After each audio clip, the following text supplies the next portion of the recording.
Je vais juste faire quelques mots d'introduction pour laisser la parole à mes collègues et situer un peu notre pratique dans un contexte qui est un peu provincial par rapport à cette réunion et qui se passe en Charente-Maritime. Donc, le territoire de ce département est particulièrement étendu en longueur, il est bizarrement construit et nous avons des diagonales de 180 km qui sont des diagonales que nous devons parcourir pour faire cette proximité. Je voulais vous remercier de nous avoir permis de participer à cette journée et je voudrais en profiter pour saluer Madame Françoise Frelin qui a, à l'UNAFAM, toujours soutenu nos évolutions au cours des années et c'est l'occasion pour moi de lui rendre un hommage pour son implication dans tout ce que l'on a fait. Je dirais qu'on est un service de psychiatrie d'un hôpital général, ce qui est une pratique assez répandue en France, mais nous ne sommes pas un CHS. Ça a ses avantages et beaucoup d'inconvénients.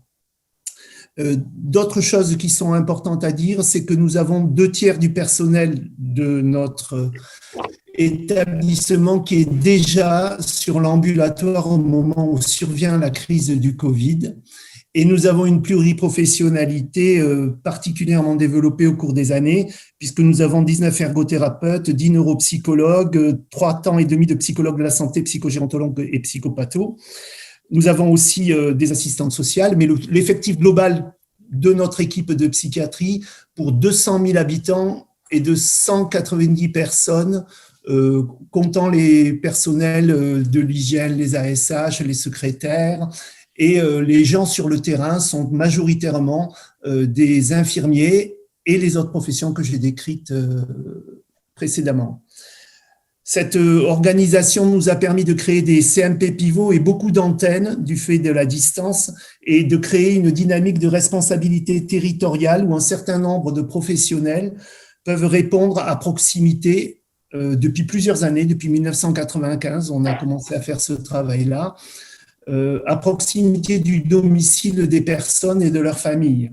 Nous avons aussi une pratique systémique qui fait que nous travaillons depuis bien plus longtemps que 1995 avec les familles, puisque nous avons beaucoup de thérapeutes familiaux, une quinzaine dans nos équipes, et nous avons 80 soignants formés à l'éducation thérapeutique du patient avec 4 programmes labellisés depuis 2012. Cela nous a permis de réagir à travers le changement de posture que toutes ces formations des équipes ont permis de créer chez les soignants dans leur relation qu'ils ont avec les usagers de nos services. Et ça a permis aussi de limiter le nombre de lits d'hospitalisation et le nombre de places qui sont dévolues à l'hospitalisation. Le nombre de places au moment du Covid et pendant la crise du Covid a été de 14 lits d'admission pour faire un SAS Covid. Et il restait 10 patients qui étaient là avant la crise et qui sont restés pendant la crise et le confinement. Ce qui fait que pour 140 000 habitants pendant la crise, 200 000 habitants pendant la crise, on a eu au total 24 patients qui étaient présents en permanence. Et dans les admissions, la durée moyenne de séjour pendant la crise était de 3 jours. Sur l'année précédente et l'année avant le Covid, la durée moyenne de séjour de toutes les structures est de 12 jours. Ce qui fait que c'est la réponse ambulatoire qui permet d'écourter la nécessité du temps d'hospitalisation et de proposer des réponses alternatives qui engagent les patients dans leurs soins et à proximité de chez eux. Ils peuvent trouver tout ce qui est la RPS, la réhabilitation psychosociale, à partir des CMP, puisque dans tous ces endroits, il y a des neuropsychologues, des ergothérapeutes, des assistantes sociales, des infirmiers qui sont formés aux pratiques orientées vers le rétablissement et à la remédiation cognitive. On a construit cela à partir d'un modèle du handicap de l'OMS, qui est la CIF. On s'est basé sur des outils d'évaluation du handicap psychique dont nous avons créé un d'entre eux qui s'appelle la GMAP, qui figure dans les recommandations de la CNSA pour les MDPH et l'évaluation du handicap psychique. Et cet outil est le seul outil qui intègre les facteurs environnementaux validés scientifiquement à l'heure actuelle. Donc, cette méthode nous a permis de changer la façon de traiter la crise et je vais laisser la parole à mes collègues.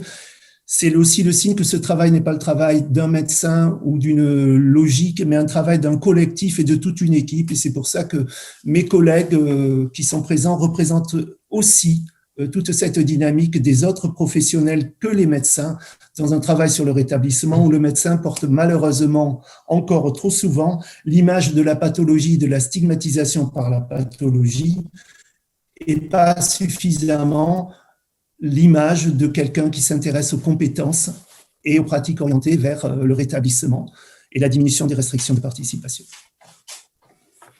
Donc, on a fait le choix aujourd'hui de vous présenter l'expérience Jean Jacquet sous deux angles, en fait, sur qu'est-ce qui a été obstacle pendant la période de confinement, qu'est-ce qui a été facilitateur dans les dimensions institutionnelles et dans les pratiques professionnelles. Donc, dans les dimensions institutionnelles, ce qu'on a repéré comme facteur obstacle, c'est que d'abord, on était rattaché à un service de MCU et que du coup, tout l'effectif de psychiatrie a été tourné vers le renforcement des services de somatique pendant le Covid. Tous les effectifs infirmiers sont partis dans les services de MCU. Il y a une très grande faiblesse de nos équipements informatiques. On n'avait pas de téléphone pro, on n'avait pas de ligne suffisante dans les CMP, on n'avait pas d'accès informatique à distance. Et puis aussi, dans les changements d'organisation qui ont dû se faire pendant le confinement, on était en difficulté pour faire valider les modalités organisationnelles par un chef, le chef plus 2, plus 3, etc. Donc, ça a mis du temps, en fait, à s'organiser. L'autre dimension dans les facteurs institutionnels, ça a été le pilotage médical hospitalier, toujours tourné vers le Covid, mais pas sur les besoins en santé mentale. Il y avait aussi un nombre insuffisant de véhicules pour pouvoir aller au domicile et avoir une réactivité de la psychiatrie auprès des usagers. On avait aussi des problématiques d'organisation malgré les annonces présidentielles pour faire garder les enfants des soignants. Donc, ça a été compliqué pour nos équipes d'être sur le terrain. Et une absence d'organisation totale dans la fonction publique hospitalière sur le télétravail. Donc, ça a été un peu le flou pour cette période de confinement. En facteur facilitateur, dans les dimensions institutionnelle. L'organisation psychiatrique préexistante qu'a décrit le docteur Destaya, c'est qu'on avait quand même beaucoup d'effectifs sur l'extérieur déjà organisés avec beaucoup d'antennes. Donc, les 2/3 des professionnels étaient initialement déjà sur l'ambulatoire. On avait quand même une offre pluridisciplinaire importante. Du coup, comme les infirmiers étaient partis au MCU, on a pu avoir des ergos, des psychologues, des neuropsys, des MSP qui ont pu intervenir auprès des usagers.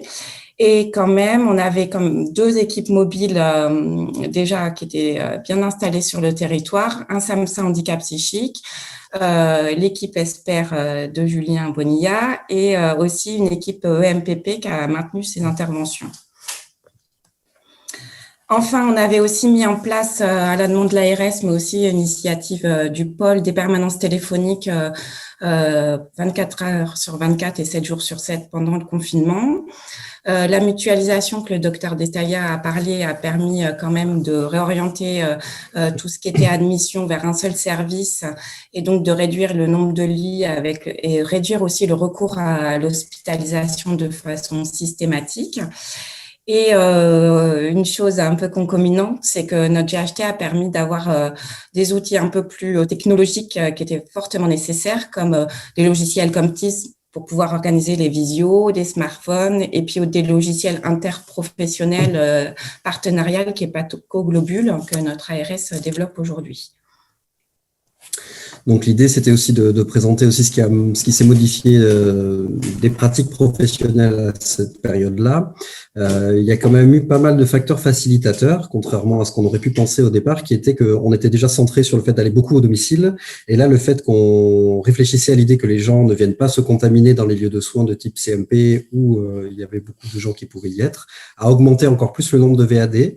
Donc, c'était plutôt intéressant de réfléchir comme ça. On a pu se distribuer entre professionnels une responsabilité territoriale, c'est-à-dire que chacun s'occupait d'un territoire bien spécifique et qui a permis d'identifier plus facilement aussi des situations qui étaient problématiques et qui nous ont permis de pouvoir y répondre. Dans la tête des soignants, il y avait beaucoup moins le recours à l'admission ou l'idée de se retrouver au CMP. Donc ça, c'était plutôt aussi facilitateur et les gens étaient plutôt ravis des propositions qu'on pouvait faire de venir plutôt au domicile à ce moment-là. Il y a eu beaucoup de réponses par entretien téléphonique. Et beaucoup de choses faites aussi avec les familles à ce moment-là qui ont permis d'avoir plus de liens et du lien plus facilité avec ces personnes-là et une réponse plus rapide au lieu d'attendre un rendez-vous spécifique dans un lieu qui était déterminé par l'hôpital. Enfin, un autre aspect, c'était les renforcements des créneaux et de consultations d'urgence qui ont pu être facilités durant cette période. Une des contraintes qu'on aurait pu avoir était la fermeture des services de proximité, les arrêts de prestataires, par exemple les aides ménagères, les services d'intervention au domicile, les curateurs et tuteurs qui ont dû modifier aussi leurs pratiques. Et en fait, la facilité que nous, on a pu avoir, c'est l'habitude d'être adaptable, entre guillemets, aux contraintes environnementales et d'avoir du lien avec le réseau, donc de tout de suite pouvoir intervenir à ce moment-là en partenariat avec ces réseaux pour des situations bien spécifiques pour lesquelles on a pu apporter des réponses rapides. Voilà, quand il n'y avait plus d'intervention de l'aide ménagère, il y a eu facilement des collègues qui ont pu se déplacer, aider les gens à pouvoir faire leurs courses dans des conditions de sécurité par rapport au confinement, et ça s'est plutôt bien passé à ce moment-là. Une des facilitations aussi que nous avions, c'était l'existence de programmes labellisés, comme le disait le docteur Destaya, et le fait qu'une grande majorité des professionnels soient formés à cette pratique-là. Ensuite, le fait que beaucoup de professionnels sont aussi dans des pratiques orientées vers le rétablissement déjà depuis longtemps. Donc, dans cette période de confinement, ça a favorisé les échanges et le lien et puis la valorisation des compétences des personnes qui étaient confinées chez elles.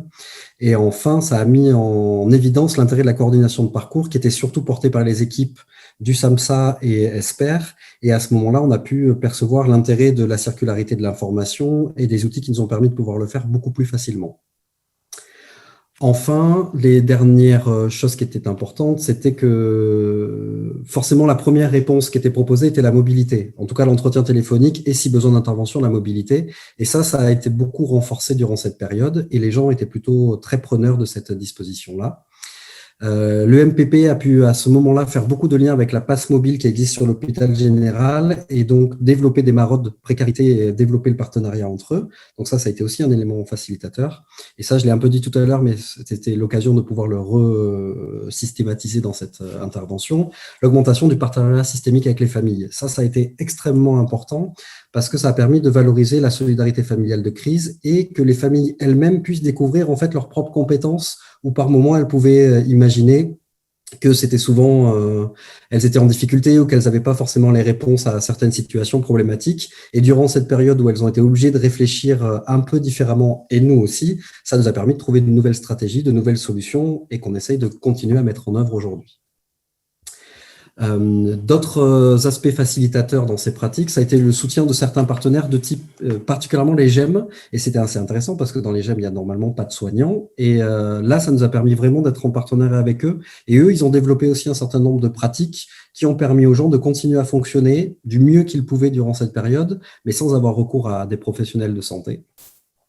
On a aussi vu quelques collègues particulièrement orientés vers la psychogériatrie, gérontologie, qui ont été un peu créatifs à ce moment-là, qui ont fait des VAD pour permettre aux personnes âgées de pouvoir avoir les logiciels, qui permettaient d'être en visioconférence, qui permettaient de pouvoir voir leur famille aussi, et la création de groupes virtuels qui se sont faits durant cette période. Quelques-uns continuent encore aujourd'hui puisque quelques personnes âgées ne veulent toujours pas venir sur le CMP, elles ont plutôt raison de pouvoir faire ça.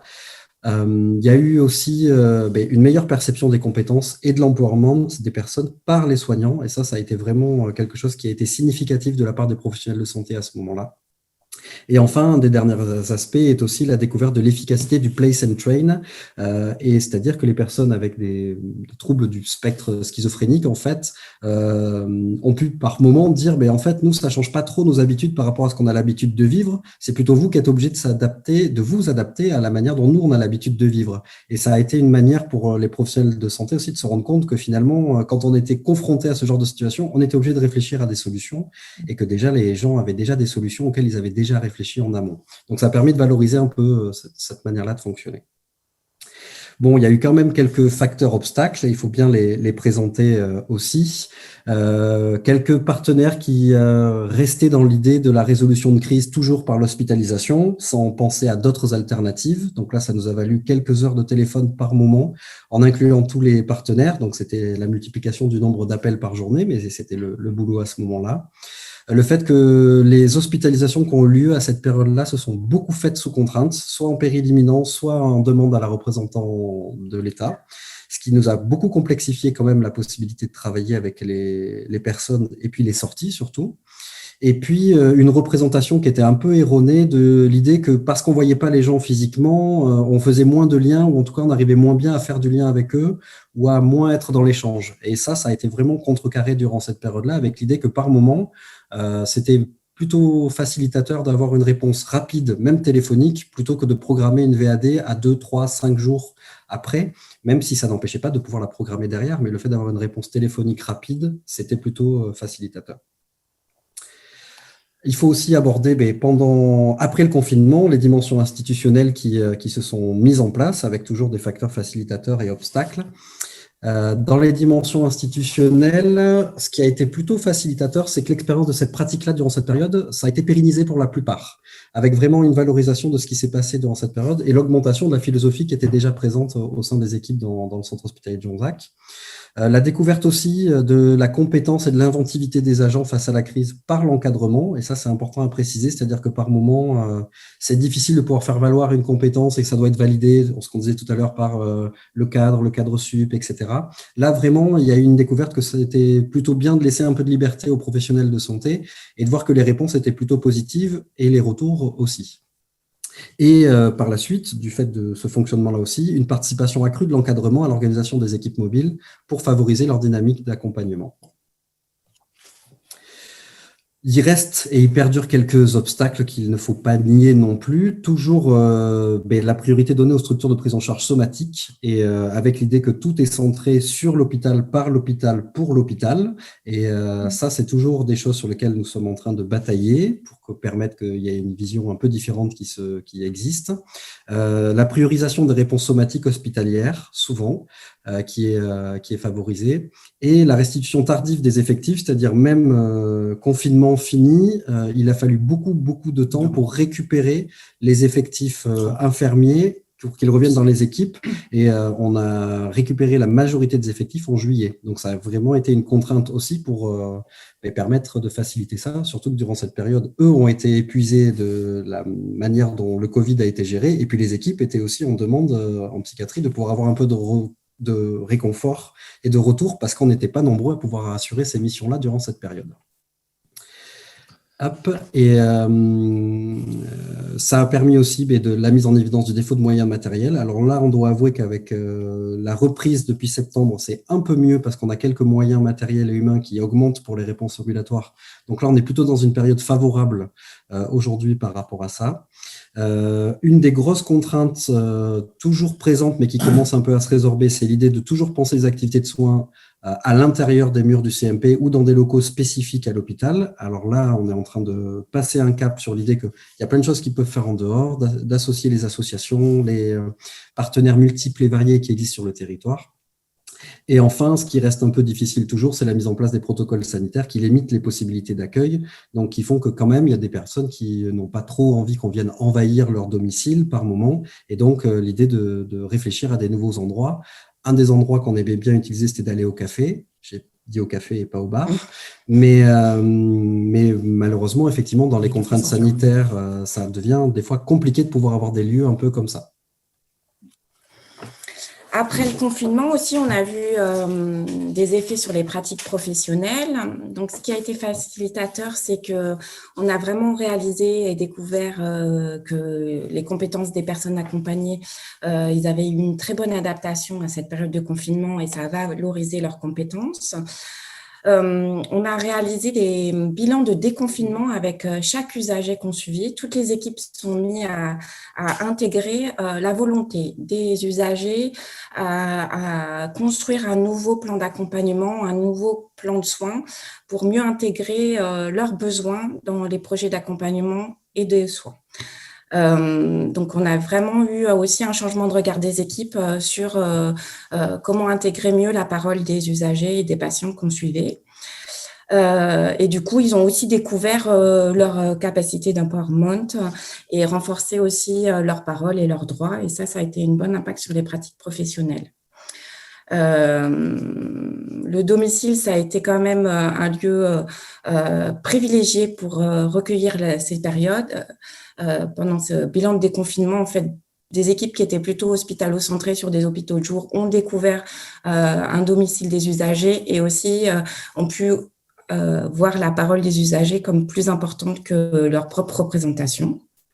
Comme disait Julien, on a eu aussi accès beaucoup plus aux familles, on a mieux intégré dans ces plans d'accompagnement et les équipes ont vraiment eu un enthousiasme à ce changement de pratique post-confinement, plus ouvert sur l'extérieur, plus ouvert sur la parole des usagers et on a relancé certaines dynamiques d'équipe après le confinement.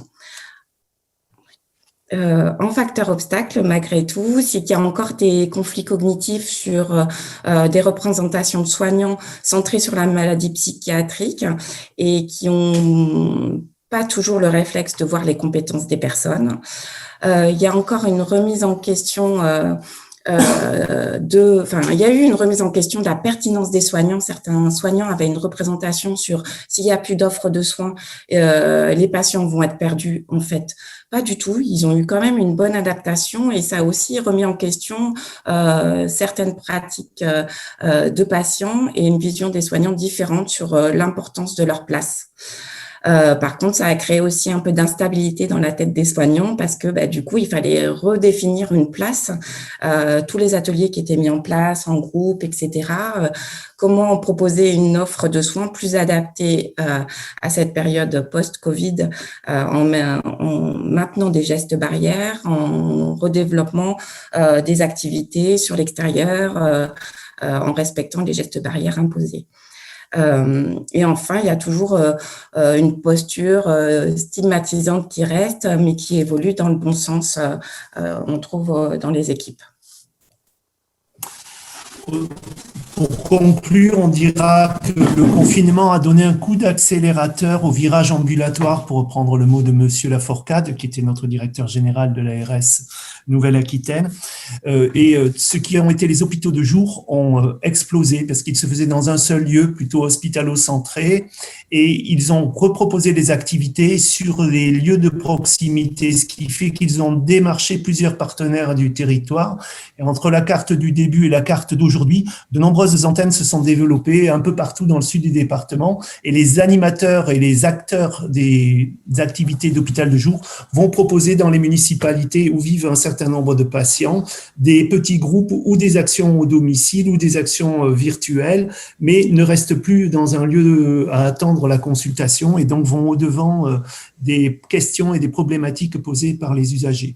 Un autre aspect a été d'augmenter notre temps extra-hospitalier pour les soignants et on va passer, je pense, d'ici la fin de l'année, entre les 2/3, on va être autour de 80% de personnel sur l'ambulatoire de proximité.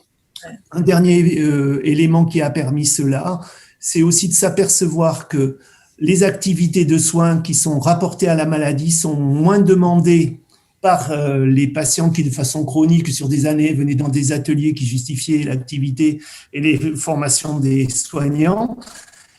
Et c'est des soignants qui, maintenant, vont davantage vers des demandes des usagers qui sont sur des pratiques inclusives, sociétales, citoyennes, de loisirs et la paire aidance. Et ça nous a permis aussi d'augmenter le nombre de paires aidants dans notre équipe, puisqu'on en aura 3 à partir de cette année, de cette fin d'année, 3 médiateurs santé formés par le CCOMS, formation niveau licence, qui ont une place très importante maintenant dans ces équipes ambulatoires et qui encouragent un peu les perspectives d'espoir en montrant qu'ils sont des professionnels de la santé mentale et de la psychiatrie après avoir été des usagers, ou l'être encore, des soins qui sont en psychiatrie. Ce qui fait que le soin n'est pas le but de la prise en charge, c'est ce que l'on fait de sa vie qui apparaît au clair comme étant le plus important. Voilà, je terminerai en remerciant encore une fois toutes les équipes qui ont fait ce travail-là dans notre pôle. Et je pense que les prochaines étapes seront plutôt marquées sur ce qu'on est en train de faire sur les phases prodromiques, l'évaluation et le dépistage, de manière à éviter l'entrée dans les pathologies et aussi s'occuper de la psychiatrie de la personne âgée, qui sont les 2 grands pôles de la psychiatrie classique où on n'a pas encore suffisamment structuré, à notre avis, des réponses appropriées. Merci beaucoup. Merci infiniment l'équipe de Jonzac. Les mousquetaires de la Charente-Maritime sont toujours formidables. J'ai toujours beaucoup de plaisir à les entendre. C'est vrai, le soin n'est pas le but de la prise en charge, vient de le dire Jean-Marc Détaillard. C'est ce que l'on fait de sa vie qui est le plus important. Et c'est vrai, je pense, pour chacun d'entre nous. Et voilà un virage ambulatoire mené de main de maître, en équipe, réussi, très abouti, encore accéléré par le Covid. Bravo, lorsque tout à l'heure, Tim Grisson parlait de ces professionnels avec leur boîte à outils qui passaient plus de 50% de leur temps auprès de la personne et de son environnement. Ben, c'est à vous que je pensais. Je disais, mais voilà, ça existe. Et nous l'avons rencontré et on est très heureux de vous accueillir. Et maintenant, Pierre, quelles sont les questions ? Merci. Alors, quelques questions pour vous. Je vais démarrer avec une question de: pouvez-vous nous détailler les interventions à domicile? S'agit-il d'entretiens individuels à l'intérieur du domicile ou à l'extérieur? Et quels impacts dans le lien entre soignants et soignés? D'accord. Ben alors, je sais pas si, alors je vais essayer de le détailler un peu, mais effectivement, c'est des rencontres à l'intérieur du domicile pour la majorité. Ça peut se faire à l'extérieur si la personne préfère sortir, etc. Ça facilite aussi le contact avec les familles quand elles sont présentes à ce moment-là. Donc, ça peut ne pas être que des entretiens individuels. C'est souvent des entretiens familiaux, de conduite de projet, en fait. L'idée est de discuter de ce que la personne aurait envie qu'elle aurait envie de faire et comment chacun d'entre nous qui sommes présents autour de la table, ben on peut participer à l'élaboration de ce projet-là et le co-construire tous ensemble et savoir comment ça se met en place. Une étape qui va après, c'est effectivement d'intégrer les partenaires par la suite et de pouvoir proposer comment ça va se faire sur le territoire. Après, c'est aussi beaucoup d'accompagnement. Ça peut être des accompagnements chez le médecin traitant, ça peut être des accompagnements sur des lieux de loisirs, parce que le projet de la personne, c'est de reprendre le sport et il a du mal à y aller 1 fois, 2 fois, 3 fois. Ces accompagnements sont d'autant plus essentiels qu'il n'y a pas de réseau de transport public très développé dans ces départements et les patients sont souvent enclavés dans des difficultés à la fois financières, d'accès au permis, à la conduite automobile. Et ils ont besoin de support de socialisation et de citoyenneté. Et le SAMSA avait inscrit cela dans son fonctionnement très tôt. L'accent a été mis par le Covid beaucoup sur les soins somatiques parce qu'il y a un gros défaut de prise en charge des soins somatiques et on a eu malheureusement à déplorer des choses où les personnes ont été renvoyées des urgences parce qu'on disait que c'était des troubles psychiques et qu'ils avaient un vrai problème somatique et nous avons eu à déplorer 1 ou 2 décès de ce type de besoin qui n'a pas été reconnu par les services de santé des urgences pendant le Covid. Donc, il y a quand même une forte stigmatisation qui reste à travailler et c'est aussi l'objet de notre pôle que de faire, en partenariat avec l'ARS Nouvelle-Aquitaine, un travail sur la stigmatisation dans le handicap psychique pour changer les postures professionnelles et dans 2-3 ans, on pourra sortir les résultats parce que c'est une étude sur 4 ans. Et pour compléter cette réponse-là, juste rapidement, l'idée de ces interventions-là, elles sont de manière pluripro, c'est-à-dire on y va en binôme, voire parfois en trinôme, 2 corps de métiers différents, et qui permet aussi que les gens rencontrent rapidement aussi un certain nombre de professionnels avec lesquels ils peuvent nouer un contact ou fonctionner d'une manière différente. C'est pas la même chose quand on s'est rencontrés plusieurs fois et qu'à un moment arrive l'idée d'un bilan neuropsychologique où on a expliqué à quoi ça servait, que de faire une prescription médicale où la première fois qu'on rencontre les gens, tout de suite, on leur dit le médecin a prescrit un bilan, on va vous rencontrer pour faire ce bilan-là. Ça change totalement la donne de la teneur de l'intérêt de ce bilan-là et puis de l'intérêt des résultats pour les gens. Les psychologues font des visites à domicile. C'est quelque chose, tous les neuropsychologues du pôle vont faire des visites à domicile et font des évaluations, non pas dans les CMP, mais dans les endroits qui sont facilitateurs pour les personnes qui passent ces évaluations. Ça change un tout petit peu, je pense aussi, les pratiques professionnelles de certaines professions où on attend dans un bureau que les gens viennent nous demander notre aide en leur demandant que demandez-vous à l'Église de Dieu. Merci. Question suivante. Est-ce vous qui gérez le SAMSA? Oui, c'est moi, je gère un SAMSA, mais quel est le détail de cette question en fait? Parce qu'on est donc un pôle de psychiatrie rattaché à un hôpital public. Mais le SAMSA est rattaché au pôle de psychiatrie. Ce n'est pas un SAMSA associatif, si c'est ça la question. Ouais. C'est un SAMSA handicap psychique parce que je pense qu'il y a des spécificités. Et pour ces spécificités, il faut certes connaître un peu la pathologie, mais aussi les dynamiques de rétablissement qui sont portées par la psychiatrie actuellement avec l'aide de courants internationaux qui ont fait que la psychiatrie française s'est collée au wagon un peu tard, mais quand même c'est important pour répondre, ce qui permet une grille d'accès aux hospitaliers et aussi un filtre par rapport à la demande d'hospitalisation. Ça permet aussi un bon lien de partenariat avec toutes les équipes de soins. C'est un avantage, un inconvénient. Un avantage parce qu'on est en lien avec nos collègues des CMP, de l'hospice, et du coup, on a un travail en collaboration qui est renforcé. L'inconvénient, c'est la stigmatisation de l'hôpital psychiatrique pour les usagers, parce que des fois, ils sont venus dans le lieu d'hospice et c'est compliqué pour eux de revenir rencontrer l'équipe de SAMSA. Et du coup, ça les stigmatise un peu, mais quand ils sortent un peu quand on leur rappelle que c'est un contrat, qu'il n'y a aucune obligation, que s'ils veulent pas le suivi du SAMSA, ils peuvent arrêter à tout moment, et que le SAMSA n'interviendra en aucun cas sur les traitements et sur l'hospitalisation, la relation, elle est facilitée très vite. Ce que je voulais dire aussi, c'est que le côté opératoire du SAMSA dans les accompagnements pratico-pratiques, d'aller chez un médecin et tout ça, ça lie aussi la relation de confiance des usagers avec les professionnels du SAMSA et des équipes mobiles. Et du coup, quand ils voient une utilité aussi opératoire de ce lien-là, eh ben, ils sont plus facilement en lien avec nous et en relation de confiance. Voilà. Merci, et c'était tout à fait la question. En ambulatoire à domicile, quels sont les intervalles les plus courts possibles entre les rendez-vous avec l'usager? Non, c'est un truc vraiment à la demande, en fait, en fonction des besoins de chaque usager. Ouais, il n'y a pas de délai, en fait. Là, par exemple, actuellement, on est en train de développer sur l'équipe mobile, par exemple, avec Esper, autour des phases prodromiques. Généralement, quand on est contacté, la réponse se fait dans la semaine qui suit et ensuite on définit avec la personne les fréquences d'intervention qui peuvent aller de 2, 3, 4 fois dans la semaine à 1 fois par mois, en fonction des attentes, en fonction de ce qu'elle veut. Alors là, un des aspects facilitateurs, c'est que l'équipe se met en route et qu'on est nombreux pour pouvoir répondre actuellement. Mais un des objectifs, c'est de garder celui-là et cette réactivité-là et d'adapter la fréquence d'intervention à la demande des gens.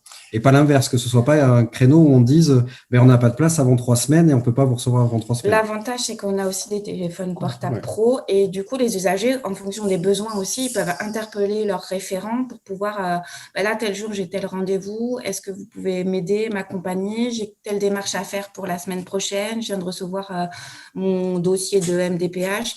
Et du coup, il y a un contact quand même direct, soit par téléphone, soit par mail. Et du coup, ils sont très acteurs des besoins d'accompagnement. Merci.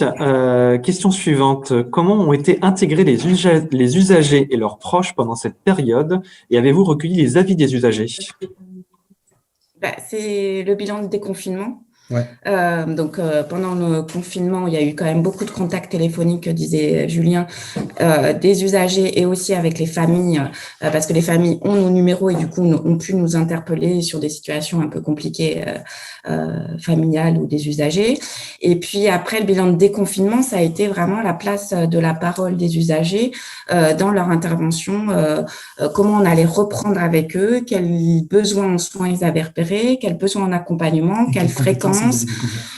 Oui, et on avait aussi beaucoup centré sur quelles compétences ils avaient découvert pendant cette période de confinement et qu'est-ce qu'ils voulaient continuer à mettre en avant de ces compétences-là. Oui, et puis ce qui a été assez intéressant, c'est de voir aussi par rapport aux familles, si on centre sur les familles, qu'elles-mêmes, elles ont découvert aussi des compétences qu'elles avaient déjà en elles et qu'elles ne pensaient pas avoir et qu'elles se sont réattribuées et ce qui demande après, dans la posture soignante, à accepter ce fonctionnement-là et de l'intégrer, de pouvoir redéfinir comment chacun d'entre nous on intervient. Donc ça, c'était plutôt super. Merci. Question suivante. Êtes-vous parvenu à maintenir un lien efficace avec les associations tutélaires? C'est une excellente question. On peut sortir un joker si vous voulez. Ça a été la partie la plus complexe au départ. Il a fallu passer beaucoup de temps. Alors, les collègues du SAMSA ont eu quand même une facilité à ça. Un des collègues particulièrement, il avait beaucoup de liens avec les aspects tutélaires. Donc, ça a permis que lui intervienne assez régulièrement et qu'on reprécise à chaque fois l'intérêt pour les gens. Donc, ça a mis du temps en fait à pouvoir se remettre en place. Effectivement, les liens ne sont jamais toujours très facilités à ce moment-là. Ce qu'on peut dire, c'est qu'ils avaient des consignes comme quoi ils n'avaient pas le droit de sortir. Oui, on a trouvé quelques patients qui n'avaient pas d'argent, qui n'avaient pas de quoi faire des courses et on a servi de go-between, d'intermédiaire pour faire ça en se mettant d'accord, en pouvant contacter ces personnes-là pour que ce soit nous qui fassions et répondre aux besoins de la personne accompagnée, de lui servir d'intermédiaire. On était son outil vers les tutelles. C'est comme ça que se sont passées les choses. On n'a pas lancé les tutelles pour qu'elles aillent faire le travail. On s'est substitué un peu en fonction des besoins et des nécessités des personnes accompagnées. C'est ça qui a permis de garder un lien, mais sous une forme inversée. C'est nous qui faisions une partie du travail. Ouais, c'est ça. Et on a essayé de trouver des solutions et des organisations de terrain parce qu'il fallait quand même se déplacer pour pouvoir trouver des solutions. Et on a permis de trouver les solutions à la place des tuteurs et curateurs. Et ce qui a été plutôt bien, c'est que les GEM ont pris de la place à ce moment-là et qui étaient en cours en plus de développement, donc ça a été bien. Et puis la deuxième chose, c'est qu'entre eux, entre personnes qui se connaissent et qui se côtoyaient pas non plus à cette période-là, mais ça a réactivé une solidarité entre eux présente. Certains allaient faire les courses pour d'autres personnes qui pouvaient plus trop sortir ou qui avaient moins la possibilité de pouvoir sortir. Donc, on a vu réapparaître du lien entre gens qu'on accompagne habituellement et qui se voyaient moins pour pouvoir répondre à ces demandes au départ. Donc ça a été plutôt intéressant.